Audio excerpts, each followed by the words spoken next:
Good morning, ka-coffee. Magandang araw po sa inyo, Luzon, Visayas at Mindanao. Natatandaan ninyo nung isang araw nag-trending yung isang sundalo na nabulag po sa isang engkwentro. Actually, na-meet ko na ito.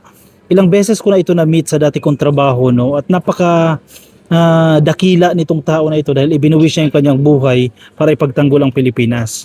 Unfortunately, may programa po ang Armed Forces of the Philippines na naging dahilan kung bakit siya natanggal sa serbisyo. Pero kakaiba po itong ginawa ni Pangulong Bongbong Marcos. Pina-reinstate siya, ibig sabihin ibabalik po siya sa serbisyo. Pangalawa, na-promote siya. Kaya ng ibang presidente yun. Ganyan katindi magmalasakit po itong presidente na ito. Pakinggan muna natin yung sinasabi ng ating Pangulo dito, no? And then, kasi nag-react din si Captain Jerome Hacoba. Nag-react din po siya at tuwang-tuwa ito ka-coffee dahil di niya in-expect na mangyayari po ito sa kanya. Pakinggan natin yung sinasabi ng ating Pangulo dito. Ito ay nakakaiba. Ito po ay nakakaiba sa ibang video na aking ginagawa. Dahil ito po ay tungkol sa isang magiting na sundalo natin na si Captain Jerome Hacuba, ODAS 146467 Philippine Army. Kung nakita nyo po, ang ating putihing kapitan ay nabulag dahil nasa bugan po ng bomba. That's correct. Nag-duty siya at ito yung nangyari sa kanya.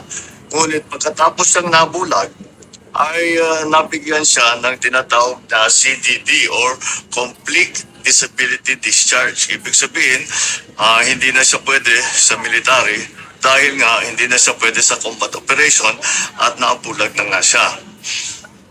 Nung nakita ko yung video niya at pinag-isipan ko yung mga nangyari sa kanya ay parang hindi tama. Dahil ito ay isang opisyal na itinaya na nga niya ang buhay niya para sa duty na para ipagtanggol ang Pilipinas.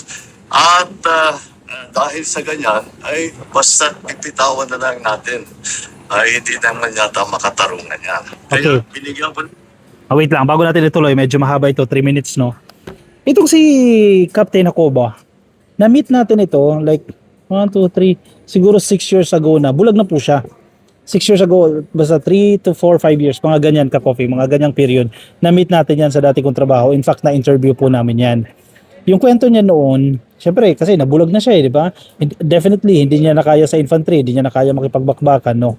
Ang naging trabaho niya, more of administrative lang ito, ka-coffee. Kasi total blindness siya, eh. As in, wala talaga siya makita, no?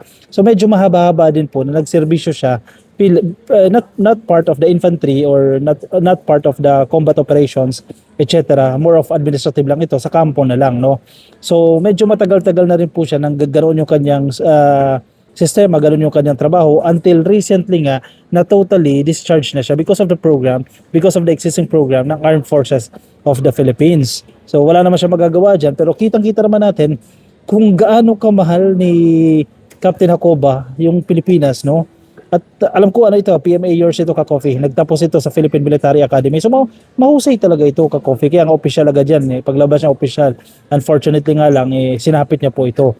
Dahil din po dyan sa karanasan na yan, ay alam ko, binigyan din po siya ng parangal.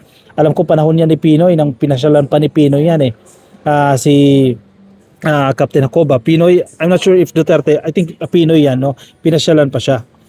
Yun na lang, nakalulungkot na ito yung nangyari. Buti na lang, buti na lang nakarating ito sa ating presidente. Buti na lang nag-trending yung video. Buti na lang nag-viral yung video. Kasi, major shift ito. Kasi yung program na yan, nag-exist na yan. Walang mali dyan. Walang mali ang Armed Forces of the Philippines dyan. Walang mali ang Philippine Army dyan. Dahil programa nila yan Kumbaga, naaprubahan yung programa na yan Kumbaga, existing yung policies na yan. Walang mali dyan. Pero, tulad ng sinasabi natin, eventually, may makikita tayo na may mga butas, may mga loopholes. Parang batas natin yan na kinakailangan natin amyendahan. Wala nang sisihan na magaganap walang sisihan. Hindi mo pwedeng sisihan ang AFP dyan. Hindi mo pwedeng sisihan ang Department of National Defense dyan. Dahil policy po nila yan. Nag-exist po yung policy na yan. But we can improve. Diba? Pwede natin i-improve yung policies. At yun na nga po ang mangyayari. Mismo si PBBM pa ang nakapansin nito. alam mo yung mga ganitong move ay very ano ito very touching ito dahil emotional yung atake ng ating presidente, no? This is not a sign of weakness, pero pagmamahal ito sa kapwa niya Pilipino, lalo na isang sundalo na nagbuwis ng kanyang buhay para sa bayan, no? Nakaka-touch itong ginawa na ito ni Pangulong Bongbong Marcos para sa isang sundalo na nagbuwis ng kanyang buhay. Let's continue kasi may sorpresa, no? Ang ating presidente dito kay Kapitan. Instruction ang ating Chief of Staff. Wait lang. At dahil sa ganyan, ay basta pipitawan na lang natin. Ay hindi naman yata makatarong na yan. Kaya binigyan ko ng instruction ang ating Chief of Staff na isuspindi na yung CDD Okay. ng ni Captain Hakuba. Bukod pa doon ay dapat ibigyan siya ng promotion dahil sa katapangan niya at gawin na siyang major. Mhm. At maghanap po tayo ng mga iba't ibang posisyon na pwede pa naman siya yung ating mga tinatawag na the major adaptive duties. Kasi kahit kahit nabulag na po, marami pa rin duty na pwedeng gawin ng isang sundalo, lalong-lalo na sa isang sundalo na may 15 years na experience. Marami Correct. pa idadagdag at may tutulong sa atin yan. In-instruction ko rin ang ating Secretary of National Defense na pag-aralan ulit itong polisiya natin para hindi naman mangyari ulit ito na ang isang sundalo natin na nasaktan dahil sa sakripisyo niya, dahil ginagawa niya ang duty niya para ipagtanggol ang Pilipinas, ay basta't pagka nasaktan, ay basta't bibitawan na lang natin. Hindi naman tama yun. Kaya gagawa po tayo ng bagong polisiya sa CDD sa lalong madaling panahon. Okay. Ito ay Mamaya tuloy natin. So may mga naiinggit, pasensya na, no? Maintindihan din naman natin yung argument, yung hinanakit ng ibang pamilya ng ibang mga sundalo na kapareho po ng kaso ni Major na pala ngayon, Major Jacoba, no? Siyempre, nagsasabi, bakit ganyan? Nag-video lang siya, nabigyan pa siya ng promotion. At the same time, nabalik pa siya, na-reinstate siya. Ang sinasabi naman po ng ating presidente, pag-aaralan ito, definitely 100% sure babaguhin yan kasi hindi naman pwedeng isang policy will apply only to Major Jacoba, no. Pag-aaralan po itong CDD na to, yung complete disability discharge. So more or less kayong mga kapareho po ng kaso ni Major Jacoba, may babalik din po kayo, mare-reinstate kayo. Unless ayaw nyo na talaga kasi may depende kasi sa tao yan eh. Halimbawa ikaw, sige, na-disgrasya ka na, minsan less motivated ka na, di ba? Wala ka ng gana, pero may mga tao din na high pa rin yung spirit.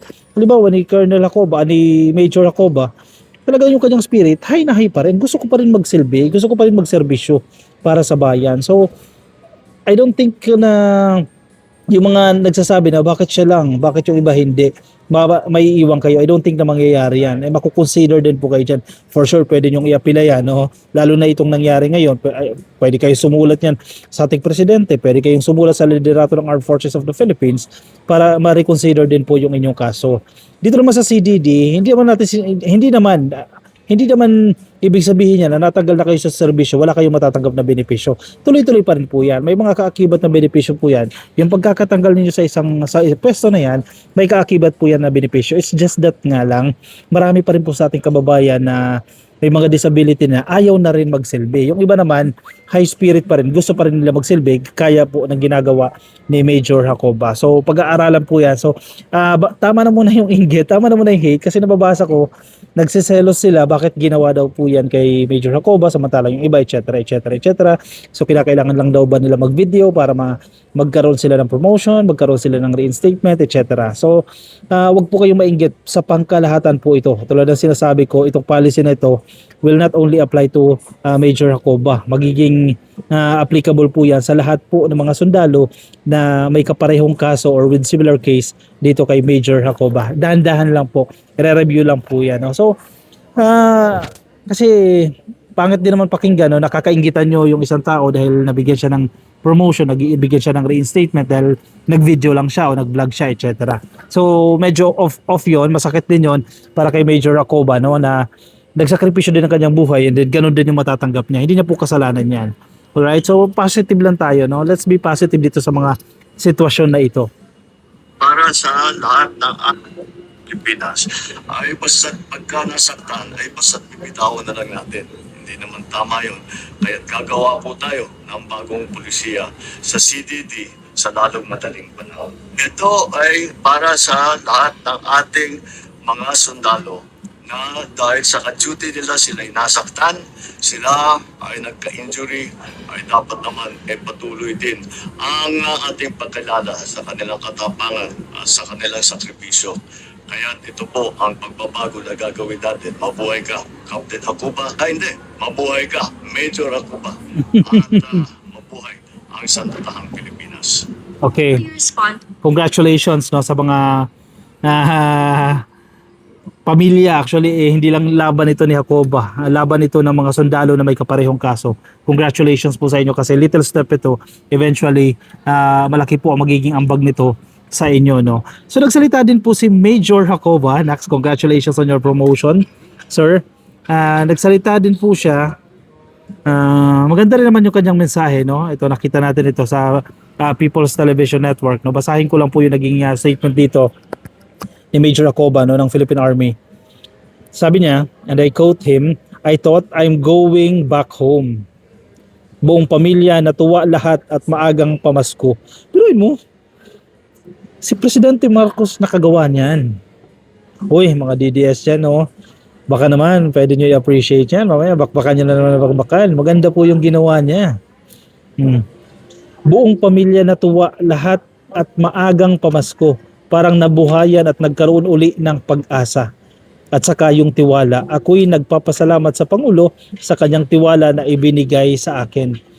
Correct. Na-appreciate ng ating presidente kasi definitely hindi useless itong tao na to. Itong si Major Jerome Hakoba. Hindi useless yan kahit wala siyang paningin, matalino yan. Remember, Philippine Military Academy yan. PMA yan, matalino yan, may isip yan. May mga bagay na nagagawa ang mga taong walang paningin pero may mga nagagawa sila na mas magaganda pa kaysa doon sa kumpleto yung paningin.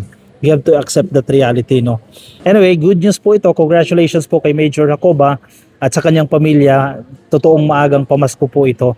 At sana po ipagpatuloy nyo pa yung inyong mainit na pagmamahal sa bayan, pagsiservisyo sa bayan.